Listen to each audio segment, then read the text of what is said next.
Y'all see that? We all bit the apple, and now it's coming back to bite us.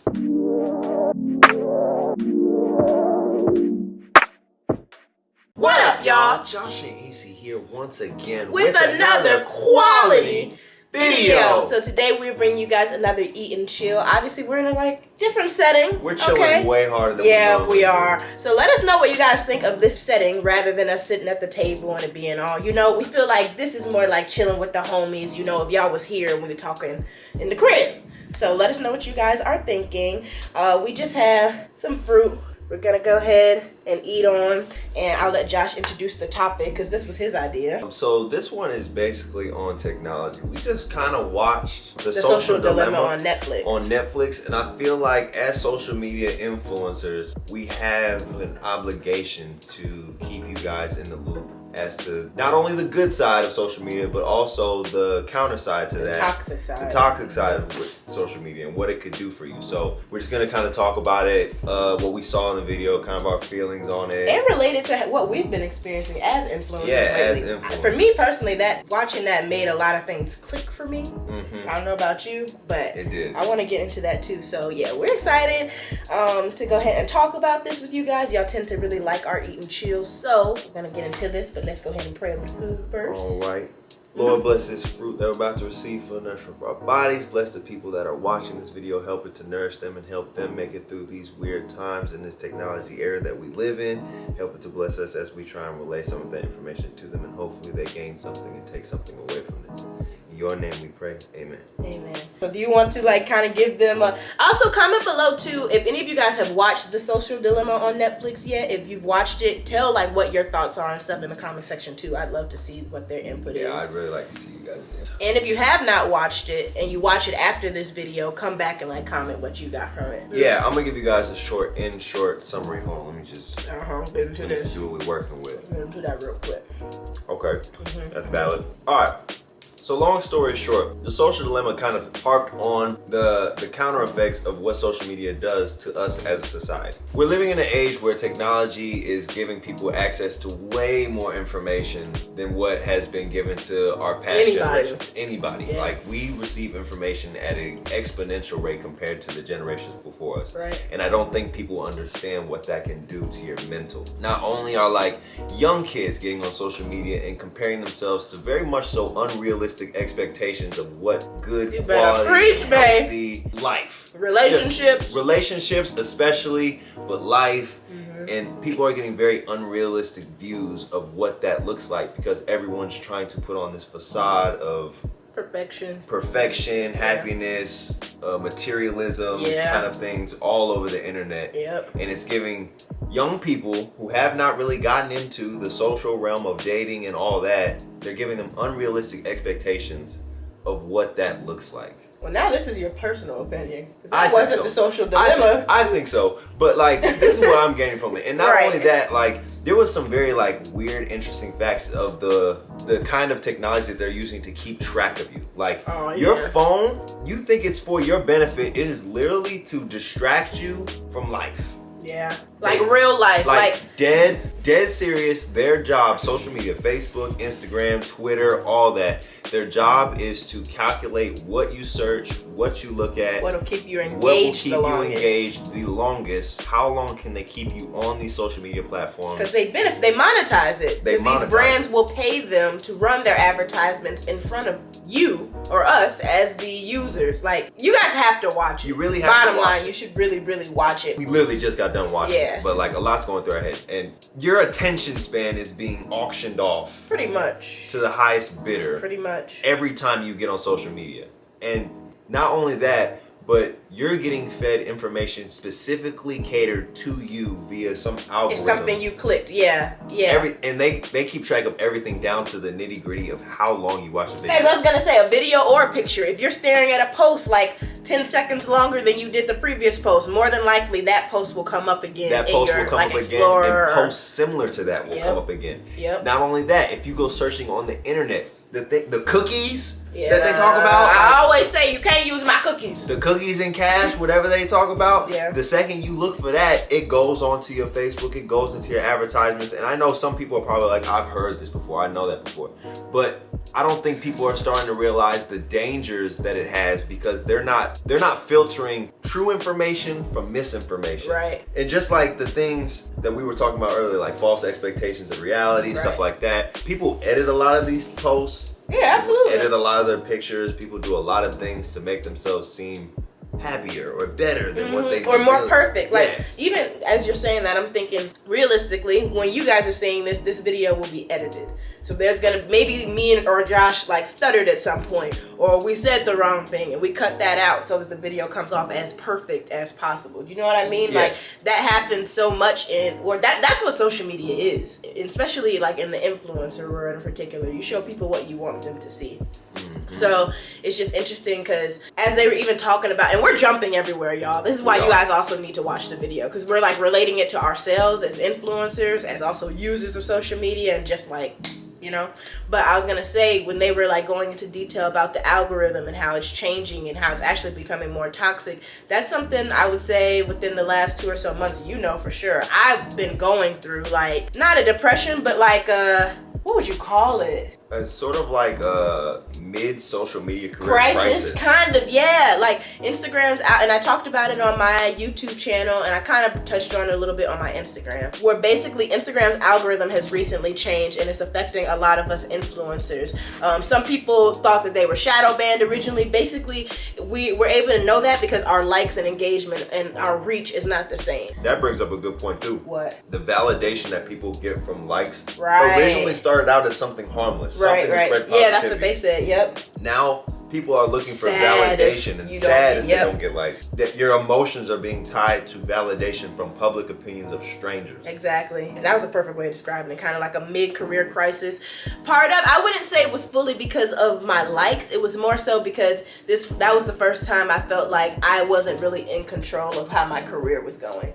Usually, in terms of growing my platforms for the last 4 years that I've been on social media, it's been in my hands, like how consistent I am, stuff like that. There's never really been an algorithm necessarily working against me. So the point of Instagram's algorithm changing, they no longer want us influencers in particular to have such easy access to our followers, maybe to promote our own products or, you know, stuff like that. There's always this promotion thing. Yes. I don't know if it's only for like if you have your business account from Facebook tied to your Instagram, or if like regular average users can use it. Everybody can. Oh, okay. So there's this button that you can always promote, where basically they want you to pay them $10, and it'll push it out to like 300,000 people. I'm just making up numbers, but that's basically the point of the promotion button. That's ideally what they would want us influencers to do in order for us to gain the reach we originally had before the algorithm changed, which I refuse to do. I've never paid for followers and engagement or anything like that. Won't do it, won't ever do Yeah, it. but it's just interesting because I was telling Josh too, as we were kind of trying to dissect this a couple months ago, of why our engagement, our likes were changing, or what was the issue.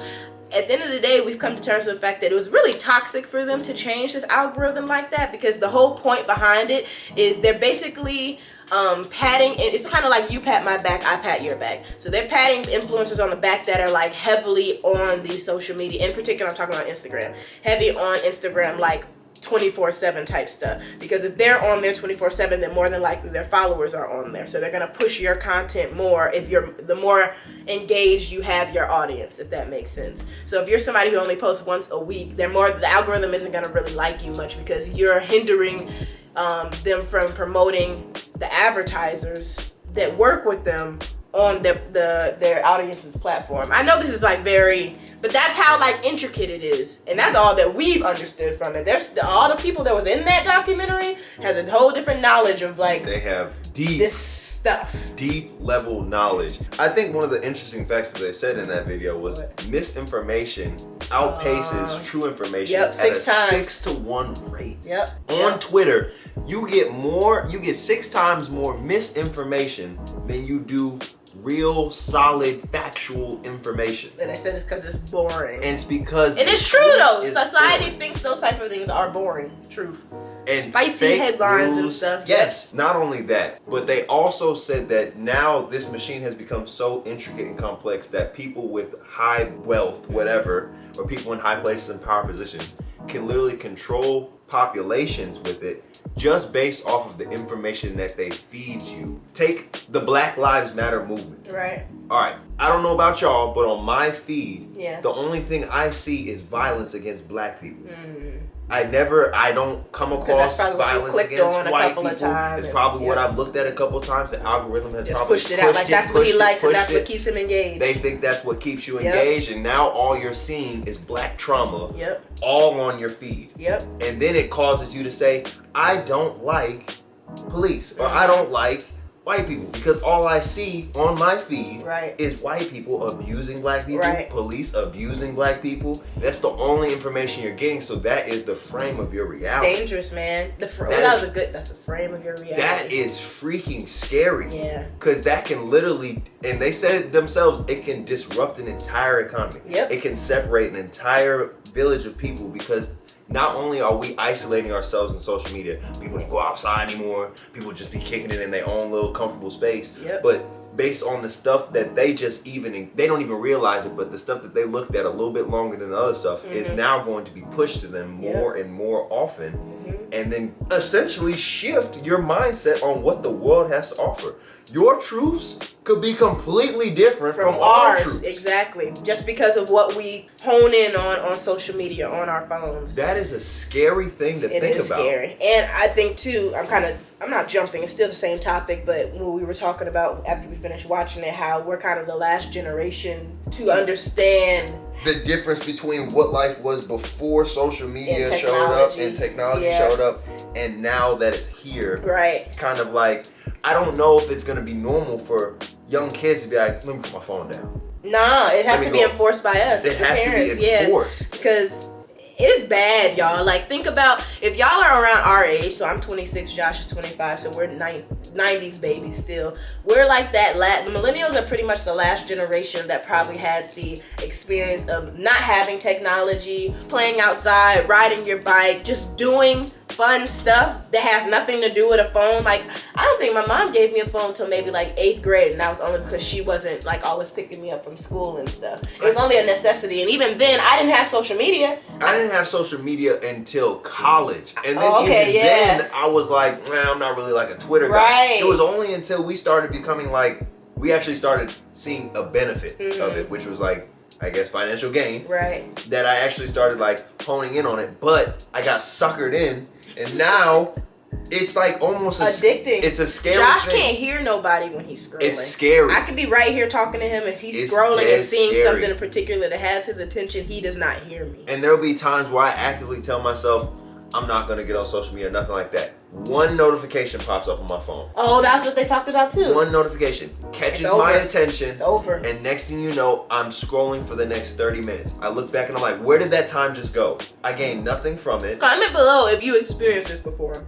By the way, y'all. I've gotten to the point where, like, now you see I have the screen. Where's my phone at? I have a screen time tracker. Like with the new iOS 14 update. Gosh, I can't believe I have that too, and I haven't updated it. But the screen time tracker is now like a widget on my home screen to show me how long I've been on my phone, because I'm really trying to limit it. When I first got that out and I didn't pay attention to the widget, I would look back at it and say my screen time was like 4 to 5 hours a day. I'm worse, babe. Think about how much time you are wasting. It's not like we're gaining anything from social media, because like, how much information do you gain on a daily basis? Do you say to yourself, I can take that and do something with it? You're just entertaining yourself. Today alone, and I haven't even really been on my phone, I don't think. You don't feel like it, but 2 hours and 30 minutes. 2.5 hours. Up 38% from last week. 38%. That is just today. Instagram, 1 hour and 17 minutes. They're suggesting videos that could potentially take you down rabbit holes. Yep. Kyrie Irving. Yes. They used him as an example. Kyrie Irving as an example. That's how he got to the whole flat earth thing. He just went down a rabbit hole on YouTube. What they're doing is basically gauging you to see what will keep you on your phone the longest and keep you out of reality. Pretty much. And I was telling Josh, I like that we're the type of people that are consciously aware of, okay, we've been on our phone too long. Too long. We put our phone down at dinner time. We even like encourage our friends to put it down when we're at hanging dinner out with time. friends, we're like, all right, let's put those away. Everybody, phones up. We had that whole week cleanse of like after after we watched that, I was gonna tell you, low-key, we can do that again. We should. Please, we should really be doing that. Like further down the line, out the month, there should be like a specific day every week where it's like no phones. Or like there has to be some kind of regulation. What's the phrase I'm looking for? All things are good in moderation. Yeah. Phones, technology, great. All right, it can connect you with family across the world. You meet new people. Yes, you can even start online businesses and not have to work for somebody. There's a lot of pros. A lot of pros. But it is extremely dangerous because there is addictive qualities to it. Right. And you have to be conscious of it. Otherwise, you will be sucked in and you won't even realize that you're just being manipulated over and over. Every scroll. Every day, you're just being scrolled. You're being calculated on by some machine. And it's literally pumping you out advertisements that cater specifically to your wants and needs. Right. Oh, well, you know what's one of the craziest things that I heard in the movie was about how Google, you can search about climate change. They use that example. You can Google search climate change is, and depending on where you're at, whether it's Chicago, whether it's London, you know, like wherever your location is, depending on what your environment, like who is around you, kind of, that is what will come up. So like, let's say for example, majority of the people who live in Chicago who look up climate change think that it's a hoax. When we type in, if me or Josh put it in Google, I actually wonder right now what it'll show. Too late, not a threat, an absolute nightmare. There's literally so many completely different opinions on climate change. And that's based off where actually, I challenge you right now, type that into your phone, climate change is, make sure you put a space between is, and then comment if you want below what it says on yours, because that'll be a perfect example of like how what I just saw, because I'm in Chicago, might be different from what you see on your phone.